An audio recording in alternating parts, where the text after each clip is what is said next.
ఓం మహాగణపతే నమః.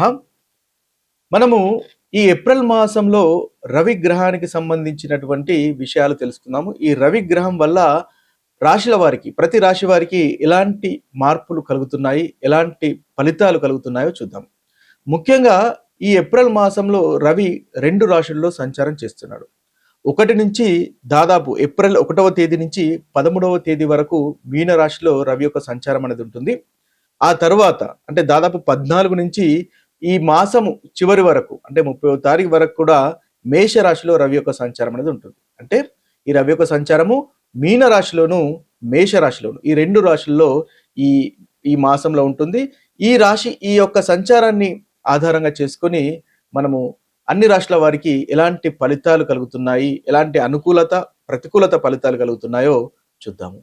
ఏప్రిల్ మాసంలో రవిగ్రహ మార్పు వల్ల తులారాశి వారికి కలుగుతున్నటువంటి ఫలితాలు కనుక మనం చూసుకున్నట్టయితే, ఈ తులారాశి వారికి 6వ స్థానంలోను 7వ స్థానంలోను రవిగ్రహం యొక్క సంచారం అనేది ఉంటుంది. లాభాధిపతి అయినటువంటి రవి 6, 7వ స్థానంలో సంచారము.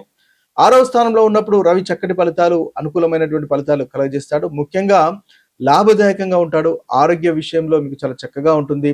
శత్రువులపైన విజయం అనేది సాధిస్తారు. కోర్టు వ్యవహారాలు, లీగల్కు సంబంధించినటువంటి విషయాల్లో తులారాశి వారికి చాలా అనుకూలంగా ఉంటుంది. వృత్తికి సంబంధించినటువంటి విషయాల్లో కూడా చాలా చక్కగా ఉంటుంది. అనుకూలత అనేది మీకు అధికంగా రవిగ్రహం వల్ల ఈ ఏప్రిల్ 13 వరకు కలుగుతుంది. అయితే ఏప్రిల్ 14 తర్వాత 7వ స్థానంలో రవిగ్రహం యొక్క సంచారం ఉంటుంది. అయితే ఈ రవిగ్రహం సంచారం వల్ల 7వ స్థానం అనేది అంతగా అనుకూలంగా ఉండదు కాబట్టి భార్య భర్తల మధ్య మిస్అండర్స్టాండింగ్స్ కలగకుండా చూసుకోండి. అదేవిధంగా పార్ట్నర్స్ మధ్య కూడా మిస్అండర్స్టాండింగ్స్ కలగకుండా చూసుకోండి. అయితే స్నేహితుల వల్ల చాలా చక్కటి ఫలితాలు మీరు పొందేటటువంటి అవకాశాలు కనిపిస్తున్నాయి. 11వ అధిపతి నెట్వర్కింగ్ వల్ల, మీకు స్నేహితుల వల్ల, పరిచయాల వల్ల మీకు అనుకూలత అనేది ఉంటుంది.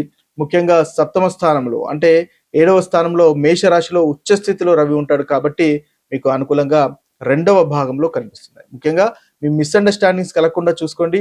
కమ్యూనికేషన్ క్లారిటీగా ఉండేలాగా చూసుకోండి. అదేవిధంగా బిజినెస్ చేసేటప్పుడు కానీ, పార్ట్నర్స్ మధ్య కానీ అనుకూలత ఎక్కువగా ఉండేలాగా చూసుకోండి. తద్వారా చక్కటి ఫలితాలు అనేవి మనకు తులారాశి వారికి కలుగుతాయి. మొదటి భాగంలో కూడా అనుకూలంగా ఉంది. 2వ భాగంలో ఈ కమ్యూనికేషన్ కనుక చూసుకున్నట్టయితే అనుకూలమైనటువంటి ఫలితాలు అధికంగా కలుగుతాయి. ముఖ్యంగా స్నేహితుల వల్ల ధనలాభం కలిగేటటువంటి అవకాశాలు కనిపిస్తున్నాయి. లాభాధిపతి 7వ స్థానంలో ఉన్నాడు కాబట్టి చక్కటి అనుకూలమైనటువంటి ఫలితాలే మీకు గోచరిస్తున్నాయి. అయితే ఓవరాల్ గా చూసినట్టయితే మంచి పరిహారాలు కనుక చేసుకున్నట్టయితే తులారాశి వారికి ఈ యొక్క ఏప్రిల్ మాసంలో రవిగ్రహం వల్ల అనుకూలత అధికంగానే మనకు కనిపిస్తుంది. గ్రహాల్లోకెల్లా సూర్యుడు చాలా ముఖ్యమైనటువంటి గ్రహము. జ్యోతిష శాస్త్రరీత్యా సూర్యునికి చాలా అధికమైనటువంటి ప్రాధాన్యత ఇవ్వడం అనేది జరిగింది. అయితే ఈ సూర్యుడు మనకు చాలా విషయాలకు కారకత్వం వహిస్తాడు. ముఖ్యంగా ఆత్మకు అంటే సెల్ఫ్ కు సంబంధించినటువంటి విషయాల్లో సూర్యుడు కారకత్వం వహిస్తాడు. అదేవిధంగా ఆత్మవిశ్వాసం, కాన్ఫిడెన్స్ కు సంబంధించినటువంటి విషయాల్లో కూడా సూర్యుడు ప్రాతినిధ్యం వహిస్తాడు. ఒక వ్యక్తికి కాన్ఫిడెన్స్ లోపించింది అంటే ఆత్మవిశ్వాసం తగ్గుతుంది అంటే అర్థము సూర్యగ్రహం యొక్క పరిస్థితి అంటే ఆ ప్లేస్మెంట్ అనేది ఆ జాతకంలో అంతగా అనుకూలంగా లేదు అని మనం గ్రహించాలి. అయితే అదే కాకుండా సూర్యుడు మనకు తండ్రికి సంబంధించినటువంటి విషయాల్లో కూడా ప్రాతినిధ్యం వహిస్తాడు. గౌరవము, సెల్ఫ్ రెస్పెక్ట్, అదేవిధంగా ఒక సమాజంలో మనకున్నటువంటి ప్రతిష్ట, పలుకుబడికి సంబంధించినటువంటి విషయాల్లో కూడా సూర్యుడు మనకు ప్రాతినిధ్యం వహిస్తాడు. అంటే సూర్యగ్రహం గనక మన జాతకంలో చాలా చక్కగా బలంగా ఉన్నట్టయితే మనకు సమాజంలో కూడా కీర్తి, ప్రతిష్టలు అనేవి వస్తాయి. అదేవిధంగా మంచి హోదా వస్తుంది, గౌరవం అనేది కూడా కలుగుతుంది.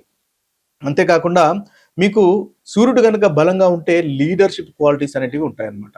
అంటే మీరు ఒక టీం లీడ్ చేసిన, ఒక రాజకీయ నాయకులైనా, పొలిటీషియన్స్ అయినా వీరందరికీ రవి ఎప్పుడైతే చాలా బలంగా ఉంటాడో, సూర్యుడు ఎప్పుడైతే చాలా బలంగా ఉంటాడో వారికి చక్కటి లీడర్షిప్ క్వాలిటీస్ అనేవి వస్తుంటాయి అన్నమాట. అయితే ఎప్పుడైతే సూర్యుడు అంతగా అనుకూలంగా లేనట్టయితే ఏదైతే మనం ఇప్పుడు కారకత్వాలు చెప్పుకున్నామో ఆ కారకత్వాల్లో లోపం అనేది ఉంటుంది. అదేవిధంగా సూర్యుడు వీక్ గా ఉన్నట్టయితే వీరికి ఈగో ప్రాబ్లమ్స్ కూడా ఎక్కువగా ఉంటాయి. అంటే ఈగోయిస్టిక్ గా ఉండడము, ఆత్మవిశ్వాసం వేరు, ఆ ఆత్మవిశ్వాసంతో ఇంకా ఈగో అనేది వేరు. అయితే ఈ ఈగో అనేది ఒకవేళ సూర్యుడు గనక బలహీనంగా మీ జాతకంలో ఉన్నట్టయితే, ఎవరి జాతకంలోనైనా గనక ఉన్నట్టయితే వారికి ఈగో అనేది ఎక్కువగా ఉంటుంది. తద్వారా ప్రాబ్లమ్స్ ఎదుర్కొనేటటువంటి అవకాశాలు అధికంగా కనిపిస్తాయి. అంతేకాకుండా సమాజంలో రెస్పెక్ట్ అనేది కూడా వారికి తగ్గుతుంది. తండ్రికి సంబంధించినటువంటి విషయాల్లో ఇబ్బంది ఉంటుంది. రవి ఆరోగ్యానికి సంబంధించినటువంటి కారకత్వం కూడా వహిస్తాడు. కాబట్టి ఆరోగ్యానికి సంబంధించినటువంటి విషయాల్లో కూడా చాలా ఇబ్బందికరమైనటువంటి పరిస్థితులు ఉంటాయి. ప్రభుత్వానికి సంబంధించినటువంటి విషయాల్లో మీ పై అధికారులతో మీకున్నటువంటి సత్సంబంధాల విషయాల్లో కాస్త ఇబ్బందికరం అనేది ఈ రవి బాగాలేకున్నట్టయితే మనకు జరుగుతుంది. అయితే ఎప్పుడు రవి మీరు స్ట్రాంగ్ గా ఉన్నట్టయితే ఇతరులను డామినేట్ చేసేటటువంటి లక్షణాలు కూడా కనిపిస్తాయి. అంటే ఇతరులను లీడ్ చేసేటటువంటి లక్షణాలు, ఇతర కాన్ఫిడెన్స్ తో ముందుకు వెళ్ళేటటువంటి లక్షణాలు, ధైర్యంగా నిర్ణయాలు తీసుకునేటటువంటి లక్షణాలు మనకు రవి గ్రహం వల్ల కలుగుతాయి. అయితే రవి వీక్ గా ఉన్నట్టయితే ఈగోయిస్టిక్ గా ఉంటారు. కోపం అనేది అధికంగా రావడము, అంతేకాకుండా ఈ అథారిటీకి సంబంధించినటువంటి ఇష్యూస్, పై అధికారులతో ఇబ్బందులు, ఇవన్నీ కూడా మనకు రవి గ్రహం వీక్ గా ఉండడం వల్ల వస్తాయి. అయితే ఒకవేళ మీకు వీక్ గా ఉన్నట్టయితే ఎలాంటి పరిహారాలు చేసుకోవాలి, లేదా ఒకవేళ మీకు స్ట్రాంగ్ గా ఉన్నట్టయితే ఇంకా మంచి ఫలితాలు కలగడానికి ఎలాంటి పరిహారాలు చేసుకోవాలి అనే గనక మనం ఒకసారి గమనించినట్టయితే, రవికి ముఖ్యంగా సూర్యోదయంలో సూర్య ఆరాధన అనేది చాలా ముఖ్యం. అంటే మీరు సూర్యుని గనక ఉదయం ఆరాధించినట్టయితే చక్కటి పరిస్థితులు మీకు నెలకొంటాయి. అదేవిధంగా ఆత్మవిశ్వాసం పెరుగుతుంది. మీరు అనుకున్నటువంటి పనులు సాధించగలుగుతారు. ముఖ్యంగా ఓం సూర్యాయ నమః అనేటటువంటి మంత్రాన్ని ఎవరికైతే రవి బాలేడో మీ యొక్క జాతకంలో వారు రోజుకు 11 సార్లు కానీ లేదా 21 సార్లు కానీ జపించినట్టయితే మీకు రవికి సంబంధించినటువంటి అనుగ్రహం అనేది పెరుగుతుంది. తద్వారా చాలా చక్కటి ఫలితాలు మీకు కలుగుతాయి. అదేవిధంగా సూర్య నమస్కారాలు కూడా చేయడం వల్ల యోగాలో ఒక భాగం. సూర్య నమస్కారాలు కూడా చేయడం వల్ల మీకు సూర్యుని వల్ల ఏదైతే సూర్యుడు బాగాలేకపోతే కలిగేటటువంటి అనారోగ్యాలు కూడా తొలగిపోయి చక్కటి ఆరోగ్యం కూడా కలుగుతుంది. సూర్య నమస్కారాలు కూడా మీకు కాన్ఫిడెన్స్ అనేవి ఇంప్రూవ్ చేస్తాయి. తద్వారా చక్కటి ఫలితాలు అనేవి కలుగుతాయి. సొసైటీలో రెస్పెక్ట్ కానీ, అదేవిధంగా అధికారుల మధ్య ఆ సత్సంబంధాలు కానీ నెలకొనేటటువంటి అవకాశాలు మనకు అధికంగా ఉంటాయి. అదేవిధంగా తల్లిదండ్రులను గౌరవించడం కూడా సూర్యునికి సంబంధించినటువంటి ఒక పరిహారంగా మనం చెప్పవచ్చు. ముఖ్యంగా తండ్రిని గౌరవించినట్టయితే లేదా పెద్దలను తండ్రి సమానంలో కనుక గౌరవించినట్టయితే సూర్యునికి సంబంధించినటువంటి చక్కటి పరిహారంగా కూడా మనకు ఉపయోగపడుతుంది. ఇవన్నీ కూడా మనకు సూర్యుడు కనుక మీకు బాగాలేనట్టయితే మీ జాతకంలో పాటించవలసినటువంటి పరిహారాలు. ఇక మరొక వీడియోలో మరొక గ్రహానికి సంబంధించినటువంటి విషయాల్లో కలుద్దాము. అంతవరకు సెలవు. సర్వే జన సుఖినో భవంతు. సర్వే సుజన సుఖినో భవంతు. నమస్తే.